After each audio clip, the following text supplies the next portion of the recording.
toutes et à tous, bienvenue sur ma chaîne, j'espère que vous allez bien. Dis bonjour, coucou. Alors avant de commencer la vidéo, je voulais vous inviter à vous abonner à ma chaîne. Voilà, c'est important pour l'algorithme et ça permet une meilleure visibilité de mon contenu sur YouTube. Donc si vous voulez continuer à regarder mes vidéos, eh bien je vous invite, pour ceux qui n'ont pas encore fait, à vous abonner. C'est gratuit, ça coûte rien, hein Mimi?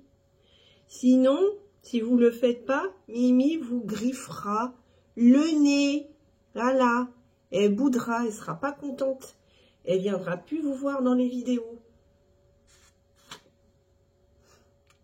Voilà, non, enfin, ça m'aide quoi. Hein Mimi? Ah oui. Ah oui, réponds. Elle vous dit oui, oui, il faut vous abonner. Voilà, petit aparté. Hein. Coucou, hello, bonjour à tous, j'espère que tout le monde va bien. Alors, une fois n'est pas coutume, je vais de nouveau me pencher sur la disparition de Lina et revenir un peu sur la précédente vidéo que j'avais postée.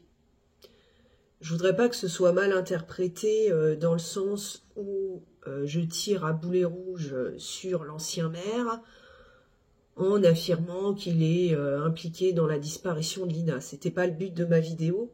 Le but de cette vidéo, c'était d'indiquer que la piste de l'accident reste une piste envisageable. Voilà. Après, j'ai pas envie de dire oui, c'est lui le coupable, ou là là, vite, sur le bûcher de l'Inquisition. Non. Voilà. C'est juste que, personnellement, voilà, à titre personnel, j'ai trouvé étrange qu'il croise Lina seulement 2 minutes avant que celle-ci ne se volatilise. Mais encore une fois, rien ne permet de déterminer qu'il ait une quelconque responsabilité dans la disparition de Lina. C'était plus orienté vers l'aspect accident de la route. Voilà.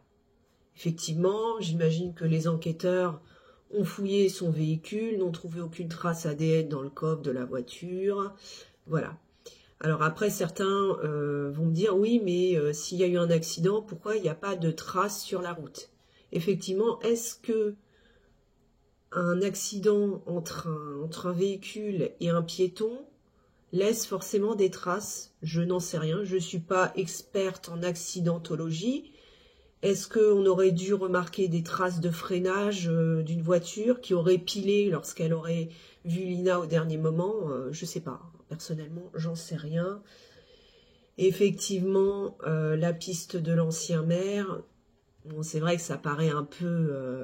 c'est pas que je reviens totalement sur mes propos de ma précédente vidéo, mais bon, c'est vrai que ça...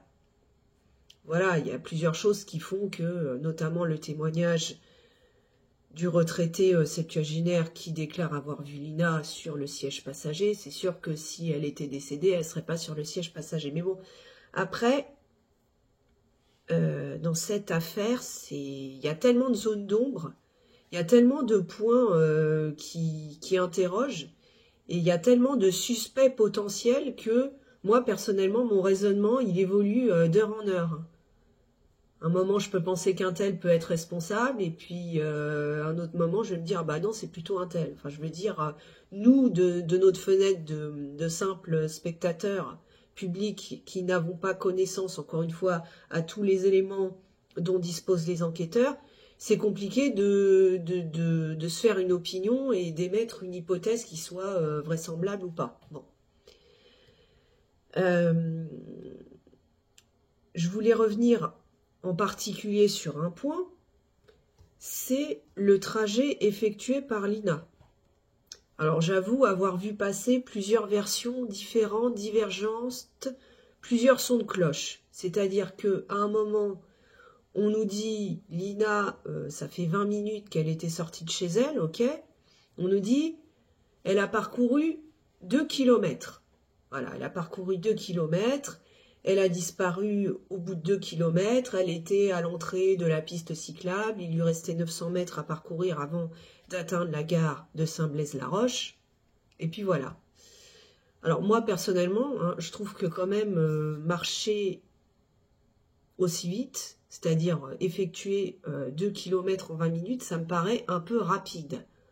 Elle était quand même pas en train de faire un marathon. Hein. Faut savoir en plus qu'elle avait son portable à la main et qu'elle n'arrêtait pas d'envoyer des vidéos, faire des vocaux sur WhatsApp ou Snap et voilà, discuter. Donc, elle était quand même occupée, donc ça devait ralentir son rythme de cadence de marche. Mais bon, il y a d'autres versions qui disent que finalement, elle a fait que 900 mètres au bout de 20 minutes, ce qui paraît finalement peut-être plus cohérent puisque, encore une fois, elle est occupée avec son téléphone.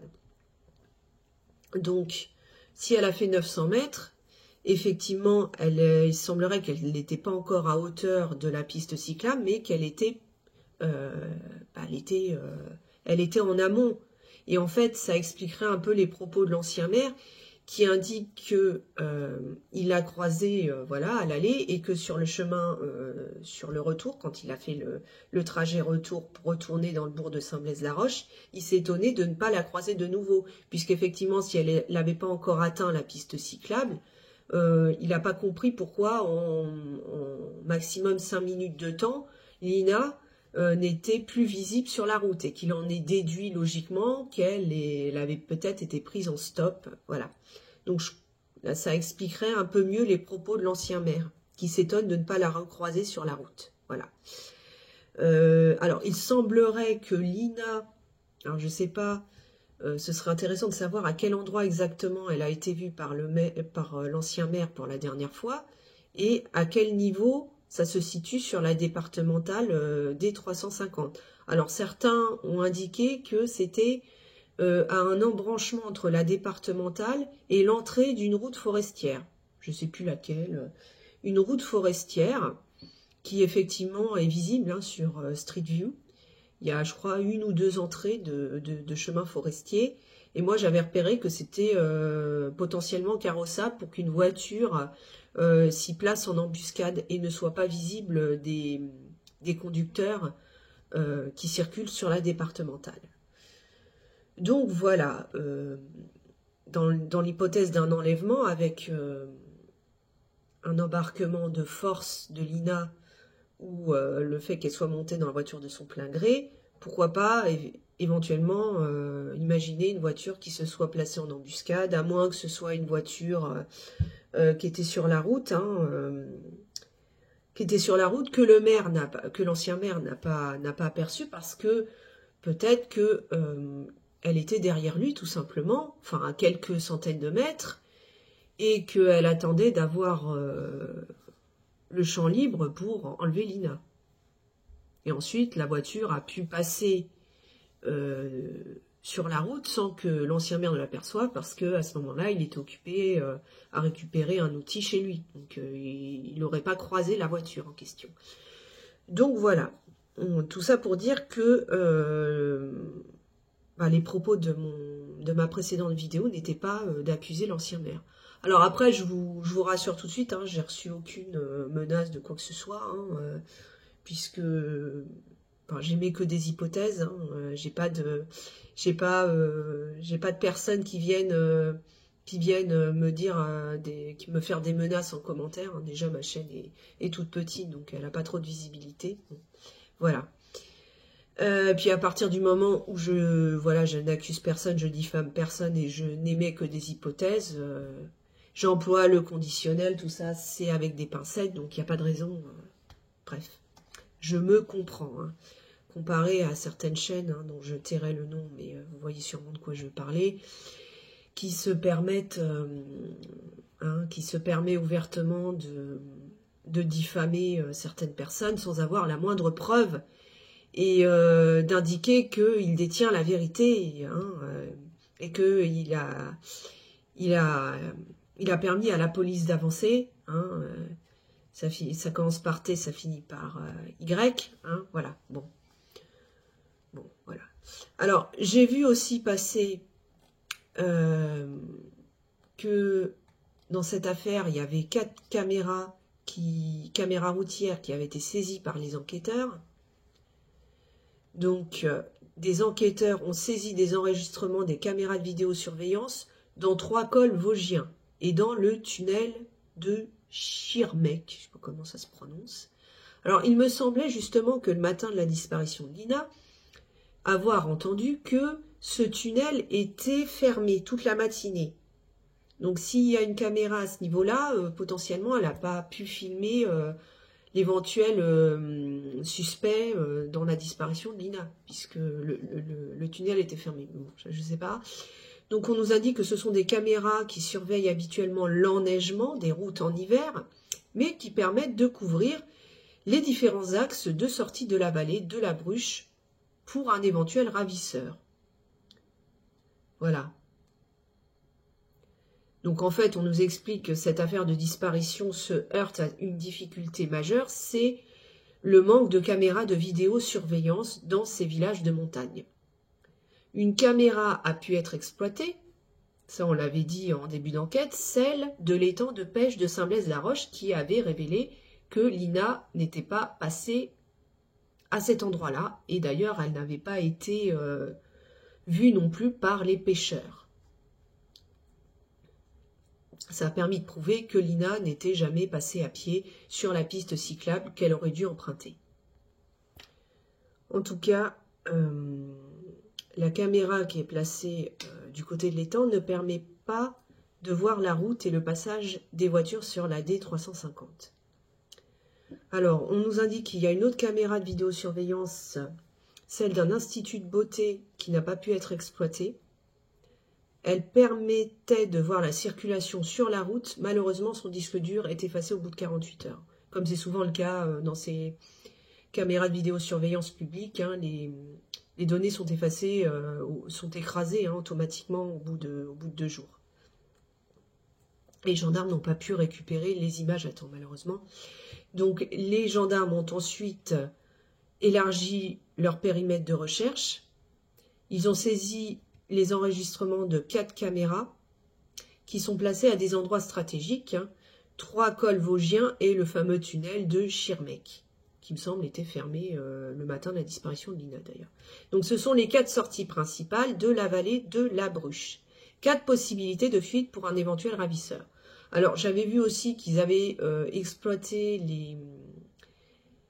les données contenues dans la caméra de vidéosurveillance qui se trouve au niveau de la banque, je crois que c'est la Banque Populaire dans le bourg de Saint-Blaise-la-Roche. D'ailleurs, j'avais vu cette caméra que j'avais montrée dans une précédente vidéo.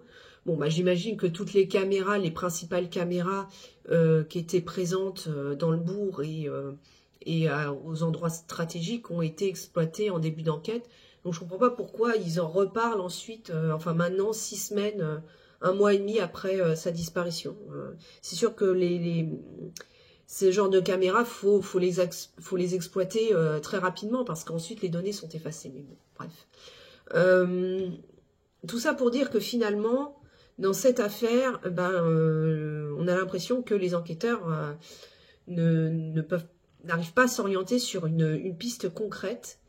Et il est aussi assez intéressant de noter que plusieurs personnes dans cette affaire vont paraître suspectes à un moment ou à un autre.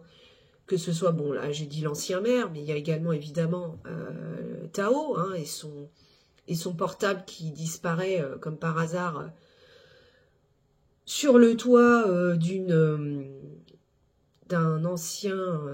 ancienne usine désaffectée reconvertie en garage. Bon, le passé, le profil assez trouble de la mère de Tao, voilà, qui a un peu peut-être une double personnalité, enfin je veux dire qui a une vie privée assez cocasse en matière de BDSM, bon, une réputation assez sulfureuse peut-être. La mère de Lina qui défend bec et ongle Tao, qui lui voue une confiance absolue et aveugle, tout ça interroge.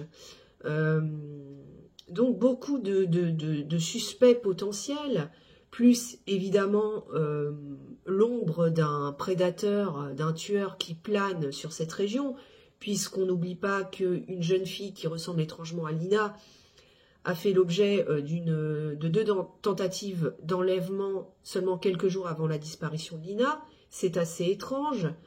Cet individu qui circulait, semble-t-il, à bord d'une Xantia grise, ou une Citroën, je ne sais plus trop, est-ce qu'il a est-ce qu'il a quelque chose à voir avec la disparition de Lina, ou peut-être que ça n'a absolument rien à voir. Il faut savoir aussi que le nombre de personnes qui peuvent ressembler au portrait robot dépeint par le retraité septuagénaire est assez impressionnant. Voilà. Il dépeint un homme entre 20 et 40 ans qui a une barbichette, hein, et une casquette. Alors, le nombre d'hommes dans cette affaire qui ont une barbichette et une casquette, ben, il est assez nombreux. Il y a évidemment, il y a Tao, il y a l'ancien maire qui a une barbichette, il y a, je crois, le père de Lina, même si je vois mal quelle implication il pourrait avoir dans la disparition de sa fille, mais bon.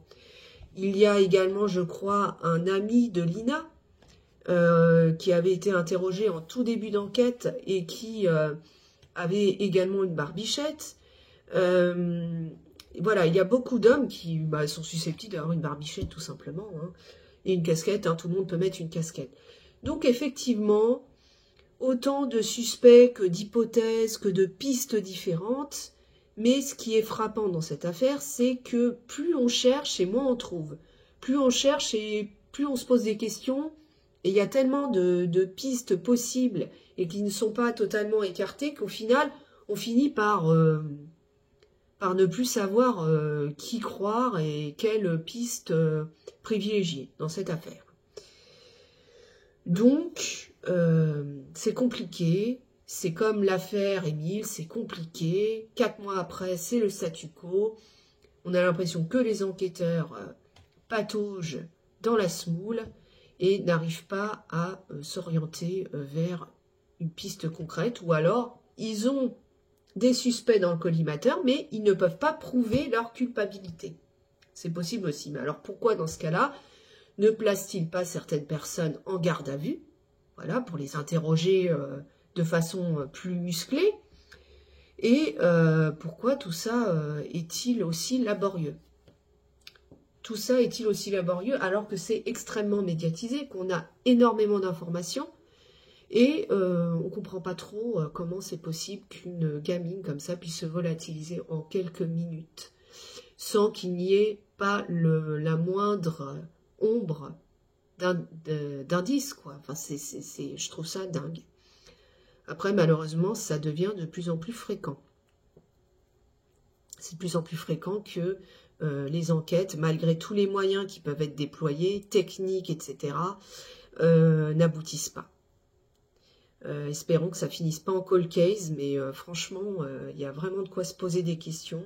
Cette espèce de chape de plomb qui semble planer dans cette région, enfin, autour de ce village, autour des habitants, c'est assez étrange, mais voilà. C'est là qu'on se rend compte que dans les régions rurales, il se passe pas mal de choses qui sont pas forcément ensuite résolues dans le cadre des enquêtes. Mais bon. Donc espérons qu'on en sache plus sur ce qui est arrivé à cette pauvre Lina et qu'on puisse enfin aboutir à une résolution de cette affaire et avec une issue heureuse bien évidemment pour la jeune fille. Voilà, donc n'hésitez pas à débattre en commentaire, tout ça dans le respect des uns et des autres, à partager la vidéo, à la liker, à la commenter et à vous abonner, c'est très important pour le référencement et pour l'algorithme surtout. Voilà, je vous dis à très bientôt pour une prochaine vidéo et d'ici là, portez-vous bien et affaire à suivre.